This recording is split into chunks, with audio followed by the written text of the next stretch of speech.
El verdadero culpable tiene nombre y apellido: Julio Castañeda. Está siendo interrogado y deben también realizarse careos con el señor Guzmán. Agradezco a Fernando Guzmán por su valentía. Mientras no haya fallo, la impunidad sigue. Porque basta de silencio. Afirmativa 65, voto 11. Vamos a seguir trabajando porque haya una carrera docente como corresponde y no esta porquería de proyecto. Depongan un paro que está produciendo un daño enorme. Se suspende el paro a partir de ahora con un plazo acotado, se responde la mesa de diálogo a la brevedad. He respondido todas y cada una de las preguntas que se me realizaran. Lo que hemos visto el día de hoy son más bien evasivas de Peñailillo más que certezas. Lo que Rodrigo Peñailillo ante el Ministerio Público va a declarar lo que él entienda que debe declarar. El desconocimiento que él señala, la verdad que es contradictorio con múltiples otros antecedentes.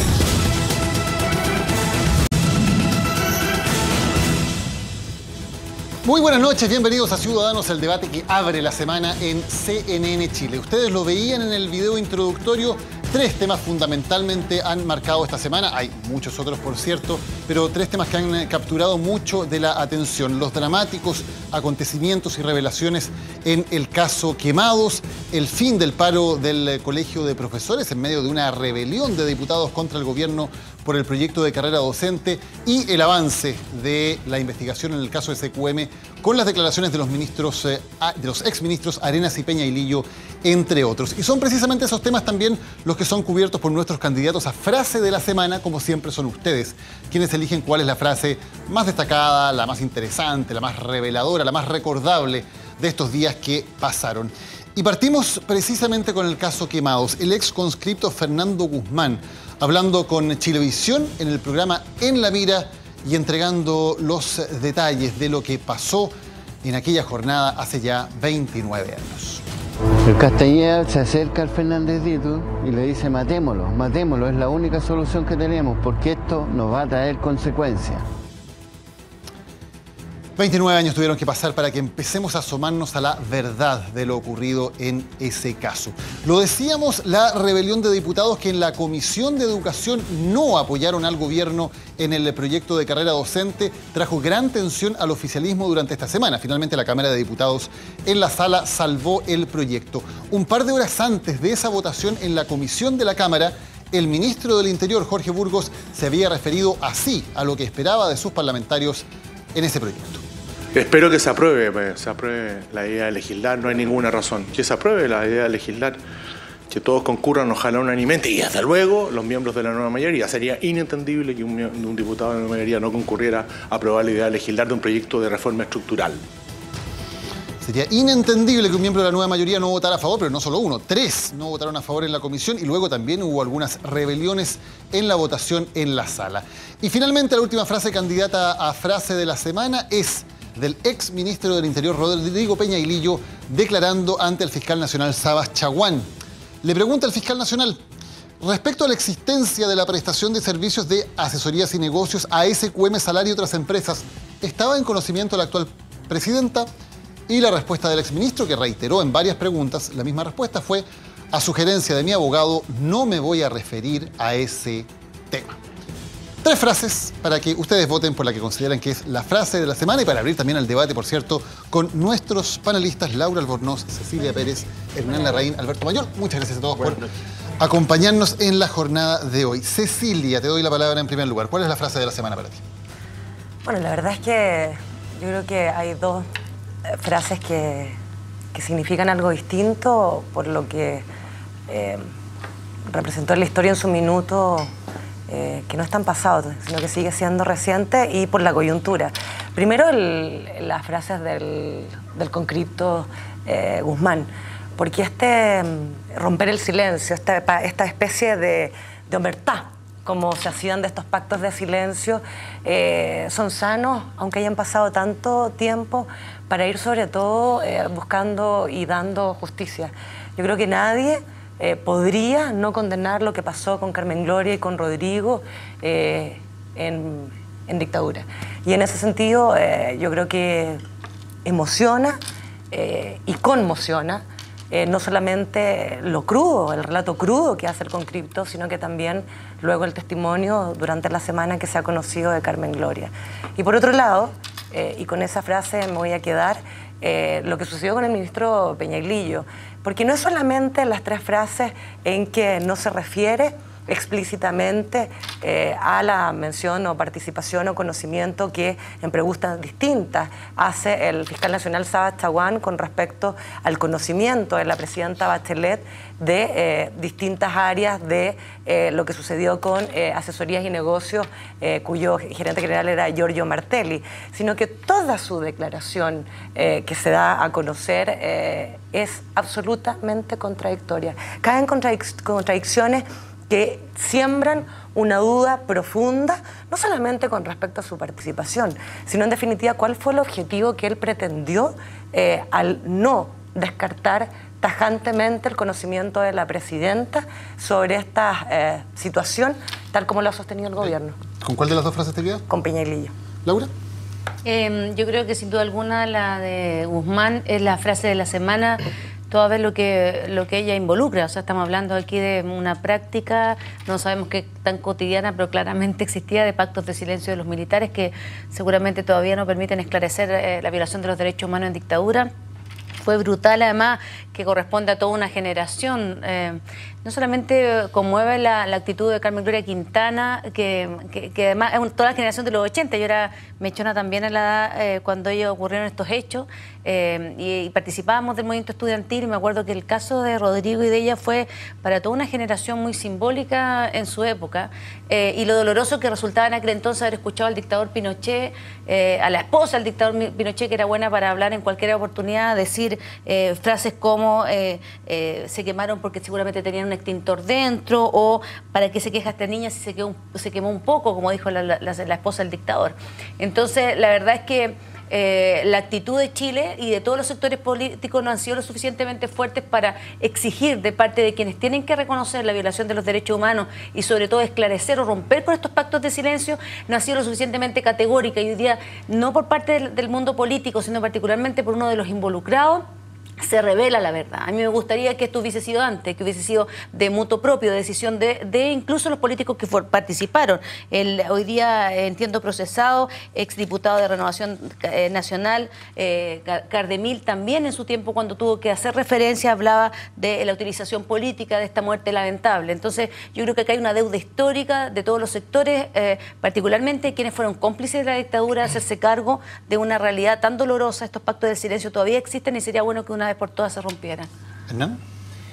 Creo que la frase del exministro Peñaglillo es delicada, abre una incertidumbre para el gobierno. Evidentemente esta es una estrategia judicial, aquí hay consecuencias penales y por lo tanto hay un cuidado muy particular con las palabras. La fórmula que hace creo que deja a la presidenta, deja a la precampaña, deja a una serie de actores en un momento de incertidumbre que creo que va a ser complejo y que va a requerir de alguna claridad en el futuro. Pero sin embargo, no me cabe duda que la frase de la semana, por el revuelo político, social, por sus efectos respecto a la memoria y la justicia, creo que es la del caso Quemados, creo que la del Concripto, creo que ha sido muy potente, y también tal vez pudo haber sido también una frase de la semana algunas de las declaraciones de Carmen Gloria Quintana, que creo que ha demostrado realmente un coraje muy impresionante. Yo me quedo con la frase de Fernando Guzmán. ¿Alberto? Un conjunto de frases muy significativas, porque si uno las mira en conjunto, ve toda la historia de la dictadura y la transición reflejada en ella. Está la historia de la concertación muy claramente vista ahí, desde el momento en que, siendo víctimas en la lucha contra la dictadura, tienen que enfrentar casos como esto, en la preconcertación, en aquella lucha inicial para poder llegar a la democracia, y cómo termina todo esto con un caso como el de SQM, donde muchos de los miembros de la concertación están involucrados con la familia de Pinochet por platas, digamos. Me parece que es una señal muy terrible de cómo se fue estropeando todo esto. porque en definitiva, efectivamente, aquí hay un conjunto de conocimiento histórico. Por eso esta es una semana muy importante para el pasado y para el futuro. Yo creo que las tres frases sintetizan muy bien el pasado y también sintetizan cómo puede ser el futuro.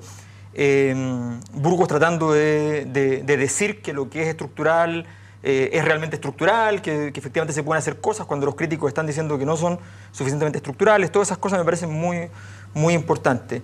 Creo que que el caso Quemados hoy ha tenido un despertar moral importante, algo esencial, pero que hoy día no encuentra canalización política. Si durante muchos años los temas de derechos humanos fueron canalizados políticamente con facilidad y a veces magistralmente, incluso por la Concertación, hoy día para la centroizquierda que está en el gobierno no es capaz de tomar estos casos y hacer de ellos un proyecto de futuro. Y me parece muy significativo entonces que esta apertura simplemente se haya reducido a una dimensión más moral y no estemos siendo capaces de aprender lo suficiente, porque mientras tanto estamos hablando de una discusión sobre la delincuencia donde queremos aumentar los grados de represión, donde queremos meter más gente presa, donde queremos andar un estado policial, y mientras estamos hablando estamos viendo esto, entonces, y no somos capaces de sumar 1 más 1. Yo creo que la frase del caso Quemados también es la más importante. Partamos entonces la conversación. Son ustedes, por cierto, siempre los que votan y eligen la frase de la semana por este caso y por lo que marca. No solamente por lo terrible del hecho en sí, sino porque son 29 años en los cuales, y las declaraciones del ex conscripto son muy claras también, aquí hubo no solamente un pacto de silencio entre quienes estaban ahí, aquí hubo una operación de encubrimiento digitada por mandos mayores en el ejército, se les convoca a una reunión, se les hace aprenderse una versión, se les hace incluso una maqueta para que ellos puedan hacer coincidir sus versiones y entender y memorizar exactamente lo que tenían que decir. Dice que incluso se les dice de qué manera tienen que enfrentarse a Carmen Gloria Quintana en un careo, cómo tienen que mirarla a los ojos para intimidarla. Y todo eso se mantiene en un tiempo en el cual a estas personas se les sigue, por un lado incentivando, dando regalías y beneficios económicos, y por otro lado con amenazas veladas sobre su seguridad, seguimientos, etc. ¿Qué nos dice todo esto, no solo de la dictadura, qué nos dice de la democracia, del ejército, del poder de las instituciones civiles, sobre esas fuerzas en democracia? Por eso mismo yo decía hace un momento atrás de lo que esto supone, porque acá no solamente son las fuerzas militares, yo quiero en eso hacer bien... Este pacto del silencio no fue impuesto solo por los militares internamente, aquí había un dictador gobernando con aliados. Con personas con nombre y apellido que fueron sus principales asesores, el que diseñaron el modelo económico, el modelo político, y respecto de eso, yo creo que hubo efectivamente un silencio, una complicidad que abarca mucho más que solamente los militares que no han dicho qué asesinatos cometieron ni que violacionan los derechos humanos, sino que también civiles que muy tardemente han pedido en manera puntual perdón o ha hecho un reconocimiento, pero la mayoría de los casos dicen, si yo hubiese sabido lo que estaba pasando en Chile, no lo hubiese realizado. Yo creo que respecto a eso no había un juicio crítico de parte de parte de ellos mismos que habla de la cualidad de nuestra clase política, porque no solamente lo podemos medir por la emisión de boletas fraudulentamente falsas, sino que también con la calidad moral, con respetar el derecho de la vida, ¿no? Mucha gente que se golpea el pecho a propósito de las 3 causales de despenalización del aborto, pero que luego frente a estos casos podía firmar o respaldar regímenes que decían de qué se queja esta niña si se quemó un poco nomás, de una persona como Carmen Gloria Quintana. Entonces, yo la verdad es que siento que nuestra democracia es débil toda vez que no podemos sanarnos internamente. Los dolores de la dictadura, tengo la impresión que todavía están ahí, por eso hacen de este un país tan dividido. Y la dictadura nos dejó totalmente quebrados y la democracia tampoco fue capaz de salvarlos. Hicieron esfuerzos, pero sobre la base de la propia Carmen Gloria dice, y la madre de Rodrigo Rojas dice, yo busqué en el presidente Lago, en Insulza, me parece que cita, se me olvidó el tercero, pero él menciona Lagos, Piñera, Insulza, dice la madre de Rodrigo Rojas. Lagos, Piñera, Insulza, busqué apoyo y la verdad que, un respaldo y son los grandes encubridores, dice ella. Y yo la verdad que creo que ha habido, por los hechos o por la omisión, encubrimientos que todavía andan, o encubridores que todavía andan por la calle libres sin hacerse cargo de la responsabilidad que tuvieron. Yo desconozco si la madre de Rodrigo se juntó o no con el presidente Sebastián Piñera. Porque lo que sí a mí me consta es el compromiso constante que el presidente Piñera ha tenido con la defensa de los derechos humanos en el país y lo ha dicho explícitamente y lo dijo en su gobierno, lo que costó muchas críticas dentro de nuestro propio sector político. A mí me pasa, Daniel, que viniendo de una generación post-73, que es la mía, y por lo tanto no me hago cargo de todos aquellos que dicen que los de derecha estamos manchados con las manos con sangre y todo eso. Soy una mujer que rechaza cualquier tipo de dictadura, la hice con todos sus nombres, y no hablo de gobierno militar, hablo de dictadura. Y rechazo las dictaduras de derecha y las dictaduras de izquierda, no las dictaduras a conveniencia, y creo que es lo que corresponde. A mí me pasa que cuando se empiezan a revivir estos temas que son condenables, que conmueven, que nadie puede justificar ni en el contexto como justificación, ni de ningún tipo de forma, de que uno siente que, como decía la Laura, la clase política de ese minuto y que fue avanzando en el tiempo, hace esta transición de la dictadura hacia una democracia absolutamente arreglada. Absolutamente arreglada, se te viene a la memoria justicia en la medida de lo posible, y por eso las heridas no se sanan, y por eso las heridas siguen presentes, porque cuando tú te enfrentas, vuelvo a decir, independiente del contexto, a situaciones como esta, a situaciones como los degollados, a situaciones como los hornos de Lonquén y tantas otras más, tú lo único que esperas, no solamente que no vuelva a pasar más en Chile, que haya una lección de presente y de futuro, sino que obviamente que exista verdad y exista justicia, no en la medida de lo posible, justicia como corresponde. Y en ese sentido yo creo que hubo, por conveniencia, por miedo tal vez a que la democracia estaba tan frágil, no hubo una decisión por parte de las autoridades que levantaron la democracia de haber enfrentado estos casos. Entonces a mí me hace ruido cuando Carmen Gloria Quintana da a conocer, dentro de todo lo que se ha dado a conocer, una reunión con el ministro secretario general de gobierno, que decía Alberto Mayol, el actual lobista Enrique Correa, donde él le señala, mira, le dice, nosotros vamos a seguir adelante solo con 3 casos. Entonces yo me preguntaba esta semana, ¿quién le dio el derecho a poder determinar cuáles eran esos casos y por qué eran solo 3 casos? ¿Y por qué tendría yo que no creerle a Carmen Gloria luego que ella fue la víctima cuando él sale a desmentir? Entonces son muchos ruidos que al final te hablan de dolores profundos y de generaciones que van a seguir siendo marcadas. Acá pasen los años, aquí Chile va a seguir siendo marcado hasta que esto realmente no se sane desde la verdad.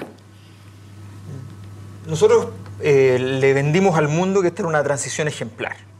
Dijimos que era exportable incluso.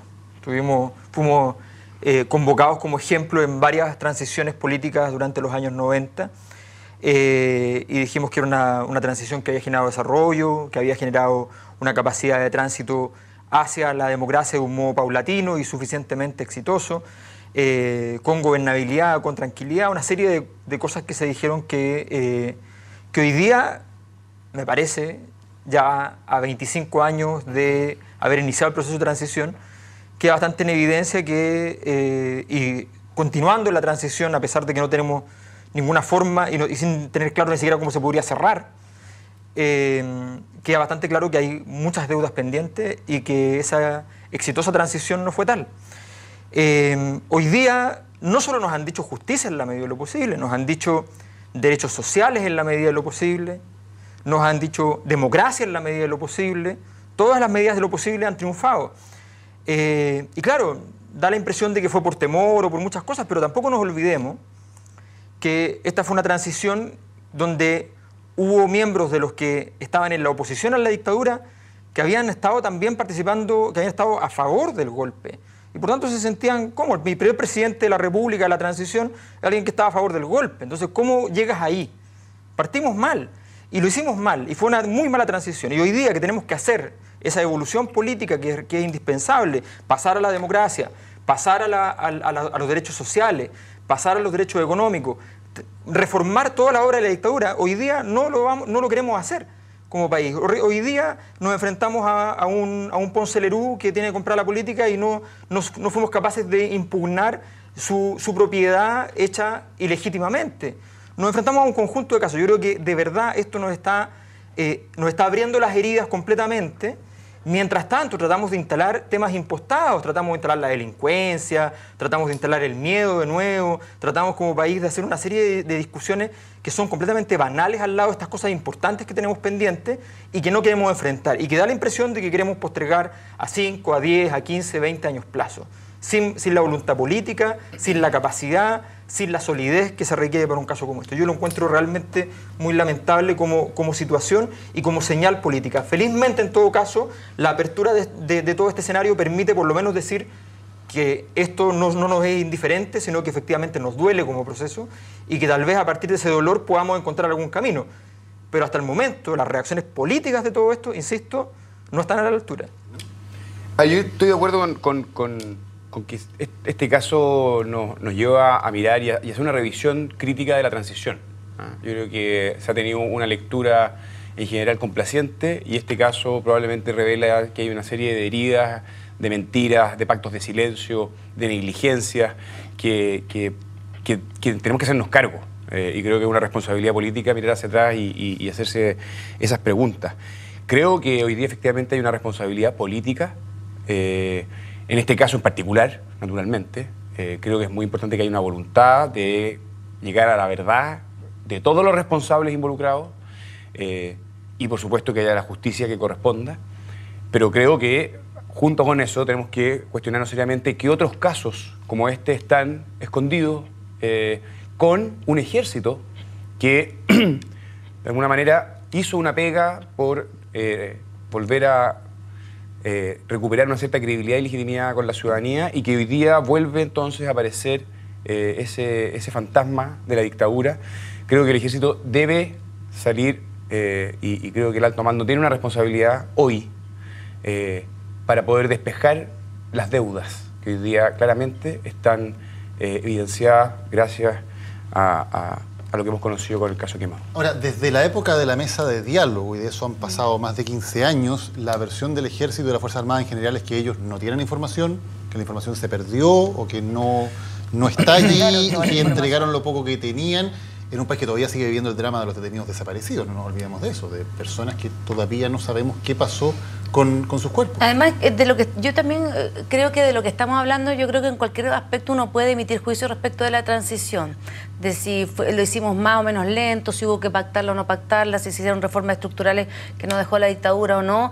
Pero si hoy día estamos justo en La Moneda presentando, la presidenta presentó un proyecto para hacer un reconocimiento público a Jaime Castillo Velasco, que es un gran demócrata cristiano, fue luchador y defensor de los derechos humanos, como Andrés Elwin, como el propio Adolfo Saldívar, expresidente del partido, como abogado, en su rol como abogado, y tantos otros, ¿no? De todos los partidos políticos que lucharon. Aquí hay una responsabilidad que tiene que ver con...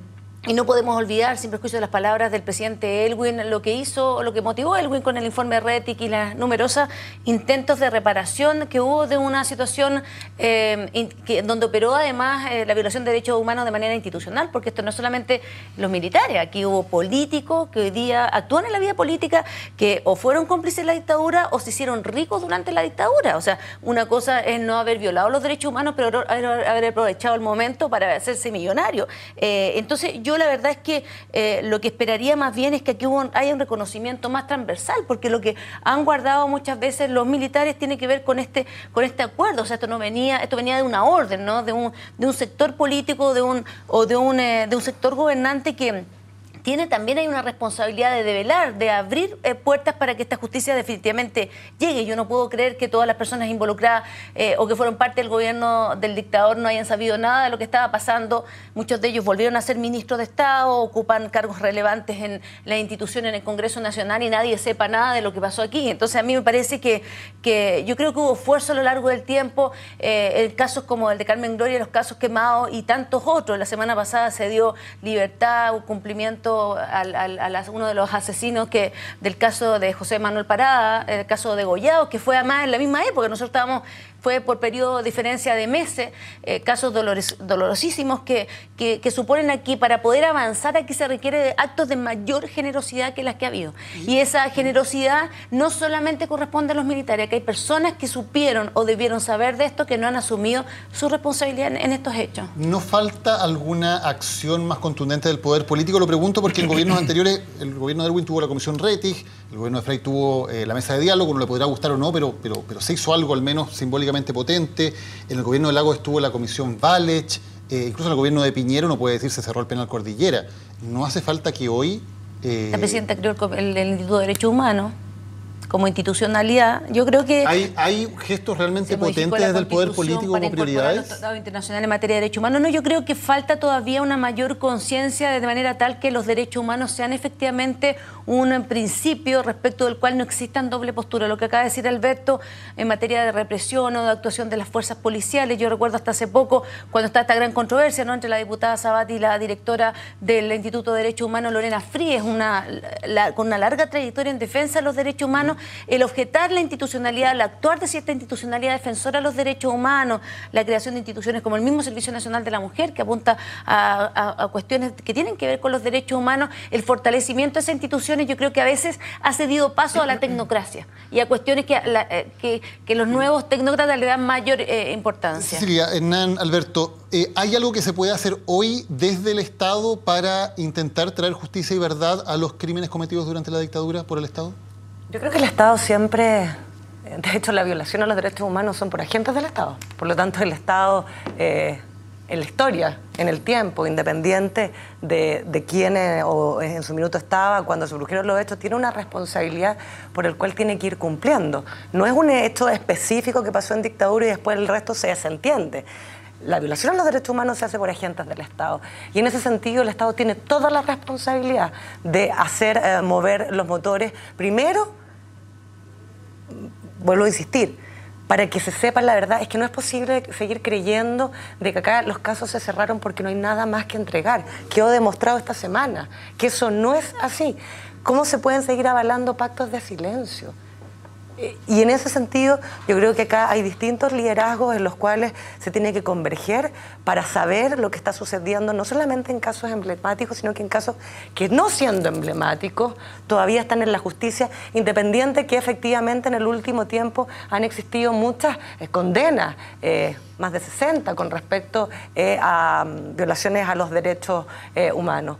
Yo siento que las señales potentes tienen que decirlas no con palabras, sino que con hechos concretos. Y eso pasa por la verdad, pasa por la tranquilidad para esos familiares. Yo he tenido la posibilidad de estar con distintas agrupaciones de derechos humanos y el dolor es permanente. El dolor es permanente no solamente por el hecho puntual, sino que en definitiva por no saber dónde están los tuyos.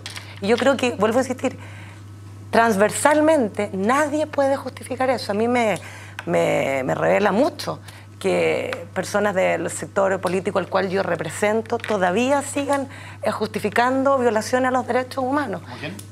Lo digo en general. Cuando pasa lo de Carmen Gloria, uno ve las redes sociales y se habla de utilización política de la izquierda. Yo la verdad que no lo... ¿Por qué ahora se sabe después de 20 y tantos años? ¿Por qué ahora viene a hablar Carmen Gloria? Bueno, porque no le han hecho justicia. Es una cosa muy sana de entender. Y ese tipo de cosas, aun cuando uno, en el caso mío, reciba mucho rechazo cuando digo estas cosas, yo creo que parte también por entender que los derechos humanos no son defensa de un sector político, tienen que ser de todos y sobre todo que tiene que haber una educación hacia las generaciones que vienen. Yo creo que el mecanismo fundamental es entender que detrás de la lógica de los derechos humanos está también la lógica de la democracia y que todo lo que aporte en la democracia va a ser por vasos comunicantes, va a permitir que todos estos casos se vayan esclareciendo, que haya un clima distinto. Creo que cada vez que han habido pasos hechos desde el poder político al respecto, se ha abierto una posibilidad de transformación. Cada vez que creo que el momento más desaprovechado fue la detención de Pinochet en Londres, donde sencillamente el país políticamente entero se dedica a defenderlo y desgraciadamente con eso dimos una señal muy mala respecto a lo que nos importaban los derechos humanos, considerando que para nosotros era más importante juzgarlo acá, que no se había hecho. El principio de la territorialidad de la ley. Claro, pero defendiendo un principio de territorialidad respecto a algo que además internacionalmente no se considera territorial. Pero resulta que esa defensa lo único que hizo fue retrasar un proceso que felizmente en los últimos años se ha vuelto a activar, pero no suficientemente. Creo que hay mucho que hacer. Creo que si aquí hay encubrimiento y hoy día está quedando claro, creo que los tribunales tienen mucho que hacer, porque es un delito el encubrimiento.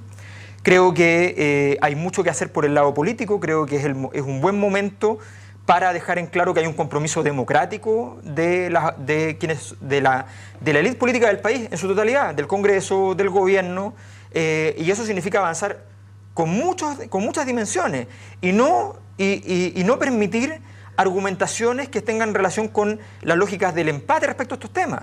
Porque dicen, no, pero es que hay que considerar que hubo un contexto de violencia y qué sé yo, momento. Eso no se puede decir, eso no puede ser que empecemos con esa lógica. Yo creo que hay condiciones de posibilidad para que hoy día hayan gestos políticos relevantes, ¿ya?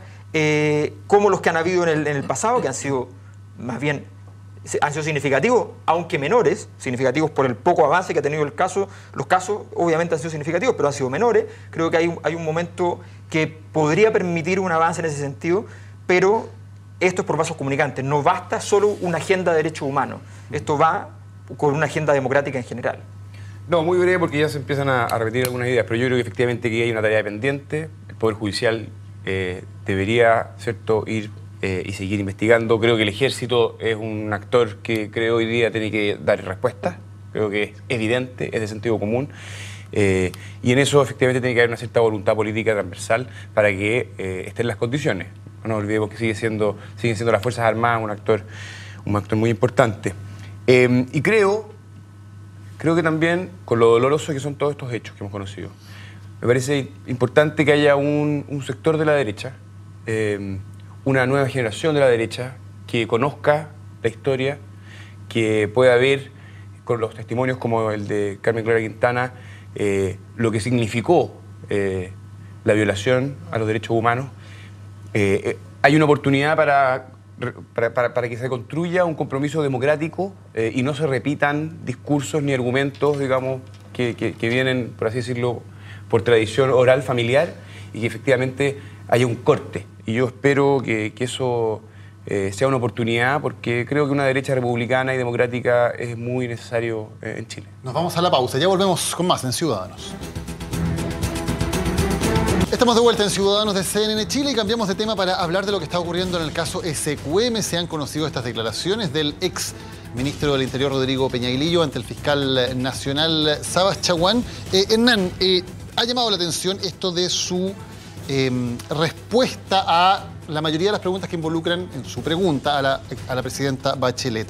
Cuando la respuesta es, a sugerencia de mi abogado, no me voy a referir a ese tema. No dice sí, no dice no dice no sé, dice, a sugerencia de mi abogado no me voy a referir a ese tema. ¿Qué interpretas tú de esto?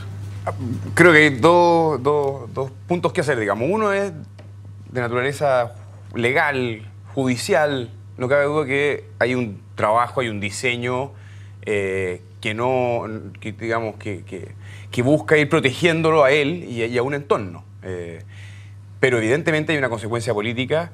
Pensemos de que aquí no solo hay abogados, hay asesores comunicacionales, entiendo que entre otros Enrique Correa, que están detrás de esto y que una entrevista el fin de semana muy buena, y que por tanto están coordinando de alguna manera una defensa que sabemos tiene consecuencias políticas.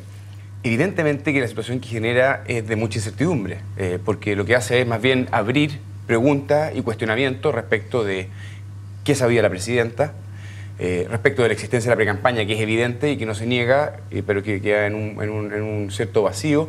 Luego vemos a diputados de la nueva mayoría cuestionando al propio exministro. Vemos además en los mismos días al exministro de Hacienda también haciendo declaraciones. Creo que el cuadro, digamos, que por un lado habla bien de nuestras instituciones, porque aquí se está investigando a todo, no importa, digamos, de dónde vengan. También habla de una clase política que está en una situación muy frágil, pero particularmente creo que deja a la presidenta en una posición muy delicada. Yo tengo la impresión que la declaración de Peñailillo revela varias cosas a nivel político. Entendamos que la dimensión judicial y la política es algo que cualquiera que va a declarar en un caso como el de él son cosas que se deben conjugar. O sea, no pueden ir una por un lado y otra por el otro. Esa respuesta es distinta cuando se dice a sugerencia de mi abogado, a cuando se dice simplemente no me voy a referir a ese tema y tengo el derecho a hacerlo.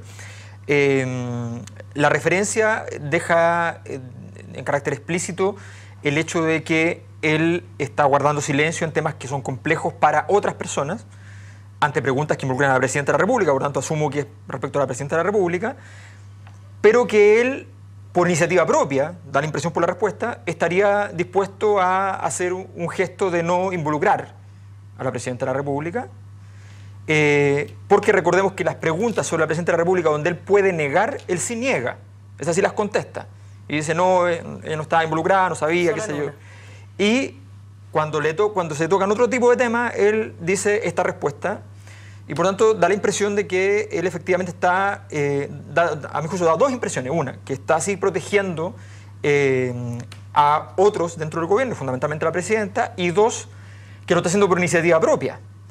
Porque no da la impresión, por la frase, de que haya una especie de acuerdo o algo así, porque cuando uno da esa frase, queda en evidencia que igual está protegiendo judicialmente, pero está diciendo al público, al respetable público, que efectivamente hay algo.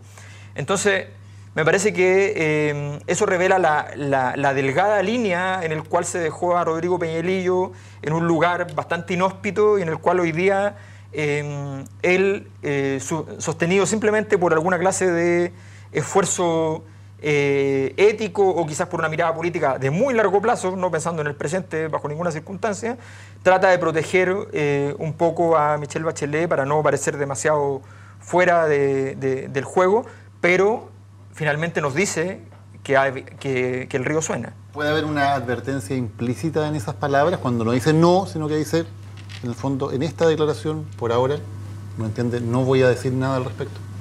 Yo creo que la declaración puntual con respecto a las 4 preguntas que el fiscal nacional Saad Chaguán hace al exministro Peñalillo con respecto al conocimiento de la presidenta Bachelet sobre 4 cosas puntuales: la creación de asesorías y negocios, la precampaña, el financiamiento, contratación de los profesionales y los viajes que él realiza. Él niega solamente uno, no. Y a los otros 3 preguntas él señala, a sugerencia de mi abogado voy a responder, están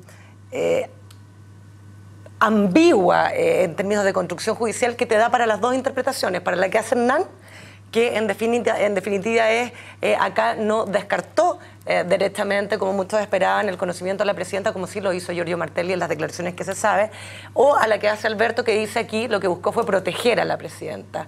Lo que queda claro es que no descartó la participación y no sabemos si la buscó proteger. La jugada es de él.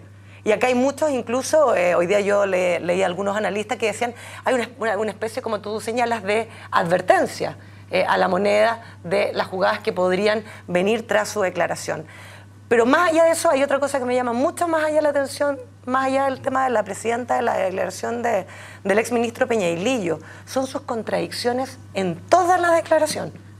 Cuando uno va viendo preguntas y respuestas que se suelen repetir en más de una oportunidad, porque es parte de la metodología de los fiscales, él cae en contradicciones que sin duda te inducen a no creer en su testimonio. Cuando le dicen, por ejemplo, ¿usted sabía o usted participó en la creación de asesorías y negocios? En una parte lo descarta. En otra parte señala, cuando yo volví a España, nos juntamos un grupo y señalábamos que hay jóvenes profesionales que habían quedado sin trabajo, por lo tanto había que buscar un mecanismo para poder, en definitiva, tenerlos presentes y que pudiesen aportar. Y de ahí nos juntamos con Giorgio Martelli y a él se le ocurre esta idea. Contradicción. Segunda contradicción. Yo no participé en la gestión de la empresa. Me dedicaba a buscar profesionales para que le pudieran aportar. Uno se pregunta, ¿es eso parte de la gestión de la empresa? Para mí sí. Para mí sí. Después, y ahí vienen una serie de contradicciones que te las pudiese enumerar, porque, por ejemplo, cuando le dicen, pero Giorgio Martelli, ¿usted le pagó pasajes? Él dice sí, a nivel nacional, como por ejemplo a Concepción, a unas charlas que yo iba a dar a Don Orem, y también fuera de Chile. Las charlas nacionales eran producto del trabajo que usted se hace, asesoría y negocio. Él señala, tengo entendido que sí, y fuera de Chile, eso eran políticos. Entonces, al final, yo creo que la declaración de Rodrigo Peñalillo a él no lo deja en buen pie con respecto a lo que el fiscal está investigando, más allá de lo que señala él con respecto a la presidenta. La verdad que no tengo mucho que comentar.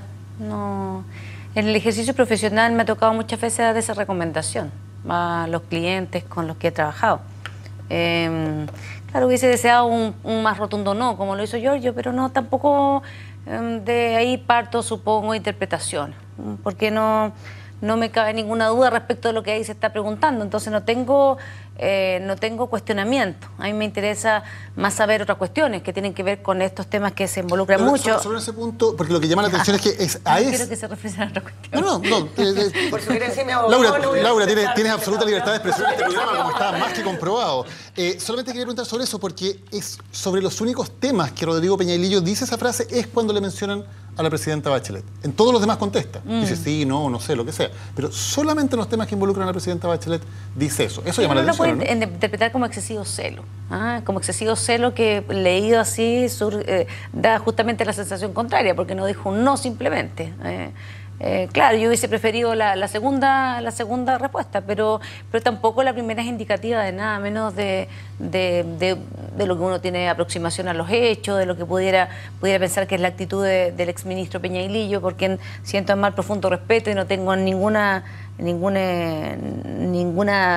conocimiento que me haga anteponer un prejuicio, otra actitud. No veo que merezcan mayor. A mí lo que me interesa de todo esto, y sin perjuicio porque no quisiera hacer un tema, o yo personalmente no quisiera participar de hacer un tema de una declaración, cuando sí me parece interesante, por ejemplo, entender que hoy día se sigue avanzando, aunque siguen siendo todavía personas del mismo sector, que es el reclamo que siempre hace Hernán. El grupo fue formalizado hoy día por... ¿Quién?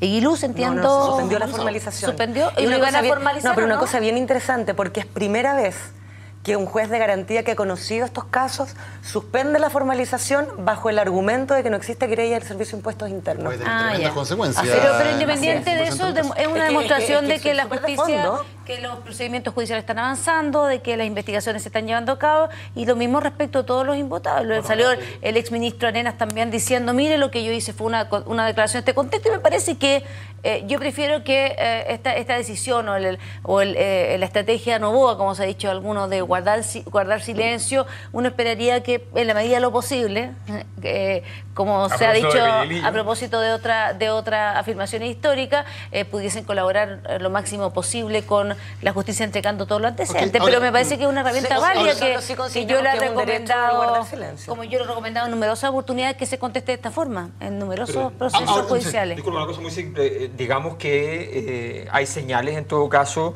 de transformación en la forma en que se está abordando el tema judicial. El fiscal Gajardo, que a nadie le puede caber duda que ha cumplido un rol relevante en la posibilidad de deconstruir estos casos, resulta que ha sido circunscrito a un solo caso de los 3 que tenía, y resulta que a nadie le importó mucho, pero hace una semana atrás, en el Mercurio del Domingo, salió una filtración del impuesto interno, que evidentemente las filtraciones de impuestos internos no pueden venir del señor Gajardo, ¿ya? Para poder empezar a reconstruir casos. Por tanto, aquí siguen pasando cosas relevantes por detrás y hay que tener bastante ojo, porque efectivamente respuestas como la de hoy día respecto a una formalización pueden acabar con todos aquellos casos que no han sido abiertos por impuestos internos. E impuestos internos sabemos que no ha sido demasiado... Se aplica esa doctrina, ese tú. Claro. No hay querella de parte... Exacto, no hay querella de parte de impuestos internos. Hoy día es tan importante, como decía Daniel, que uno se pregunta, bajo la tesis de la jueza de garantía hoy día, ¿por qué entonces fue formalizado el diputado de Musí si no existía querella del Servicio de Impuestos Internos? Sí, esa es la porque, inconsistencia. o sea, ahí es donde uno dice, ahí va, por eso cuando Ariel dice puede traer consecuencias, efectivamente han existido formalizaciones sin presentación de querella del Servicio de Impuestos Internos, y un día una jueza marca un escenario distinto, independiente que la Fiscalía vaya a apelar, pero se suspende un juicio de formalización. Que en todos estos casos no hay querella de impuestos internos, en todos los que vienen después, partiendo contra Martelli solamente hay una querella como persona natural, pero no por asesorías y negocios, y en todos los casos posteriores ni hablar. Entonces, si juntamos que impuestos internos no está presentando querellas hace largo rato ya, más que ahora una jueza cambia el criterio o establece un criterio distinto en términos de que no se puede formalizar sin querella de impuestos internos, si esas dos cosas se siguen juntando, eso puede ser el fin del caso. ¿Cómo anda con los tiempos de prescripción? A lo mejor tienen las acciones medias limitadas por el tiempo de prescripción también, está limitada en el tiempo por eso. Sí. No sé si impuesto interno es porque se compró una doctrina, como dice Alberto, y hay suficiente argumento para poder avalar una tesis como esa, o simplemente porque en muchos de los casos los plazos están o vencidos o por vencerse también. Acuérdense que esto tiene un plazo, 5 años. Un plazo solo limitado. Agregar algo muy breve, que aquí se puede configurar algo que al menos en este panel lo hemos desechado, que es la idea de la UDI siendo perseguida, digamos, judicialmente, y podría darse un escenario donde terminen 5 políticos de la UDI solamente siendo formalizado y siguiendo un proceso judicial, y luego todo el resto fuera, digamos, de las investigaciones. Y ese cuadro también... Exacto. Y eso también... lo de 5 políticos, incluyendo a... ayúdame con el... Adelano y Lavín, porque esos casos son distintos. Ahí efectivamente hay una reiteración, como lo dijo el propio fiscal Gajardo. Dijo, son un grupo de nombres. Novoa. ¿Te fijas? Lo que pasa es que igual, para efecto de solo ser... quiero decir, y lo dije antes, creo que en términos generales la justicia ha demostrado estar teniendo un criterio ecuánime, pero creo solamente de que se puede dar un contexto si es que estas doctrinas empiezan a cambiar, donde la UDI puede terminar teniendo razón. Ese es mi punto. No, yo creo que uno, lo que hemos tratado en este programa y reiteradamente es tratar de efectivamente diferenciar bien entre lo que supone una maquinación o la comisión de delito, que son defraudatorios de manera persistente, continua, como decía el propio fiscal Gajardo, tantas veces reconocido por todos nosotros, una maquinación fraudulenta, una máquina para evadir impuestos, para defraudar, versus lo que son la ocurrencia de otros hechos. Entonces, yo espero que la justicia haga otros delitos. Si es que los califica de delitos, la ocurrencia de otros delitos, como son el presentar defraudación tributaria o lo que sea. Que entre los políticos. Sí, indudablemente. Entonces yo preferiría que en esto se hiciera, pero distinto, si hiciera lo que se tiene que hacer o que las instituciones sigan funcionando. Ahora, lo que tú mencionas en orden al tema de la Fiscalía... Perdón, Laura, pero el impuesto interno no está funcionando mucho. En eso de que las instituciones funcionen, te digo solamente... Probablemente no está cumpliendo el rol, todavía no está con titular, ¿no? Y hubo presiones. Pero respecto a la Fiscalía, yo creo que más bien opera por un cuento de distribución, esto de asignarle al fiscal Gajardo cierta materia y repartirlo entre los fiscales, más que nada...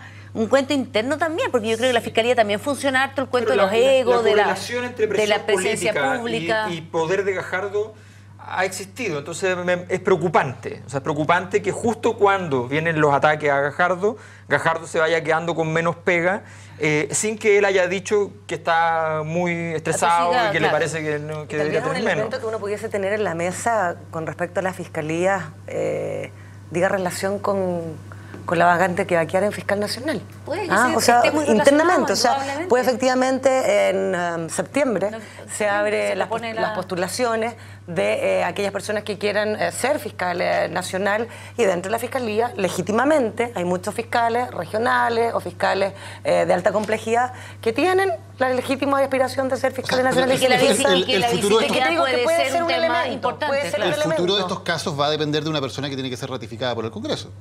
Sí, a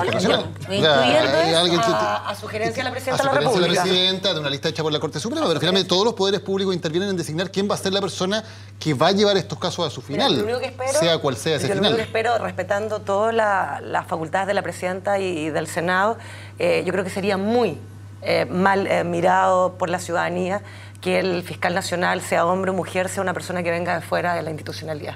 Yo creo que este es el minuto en que la Fiscalía Nacional va a tener una institucional, uno va a entender que es una institución republicana, o se va a chacrear como se han chacreado otros servicios. Atendido a mala historia. Además que tienen adentro harta gente que podría ser bastante yo espero, por la ciudadanía, que sea alguien de ¿Puede ser alguien que esté adentro en este momento? ¿Sí? Es lo que yo creo.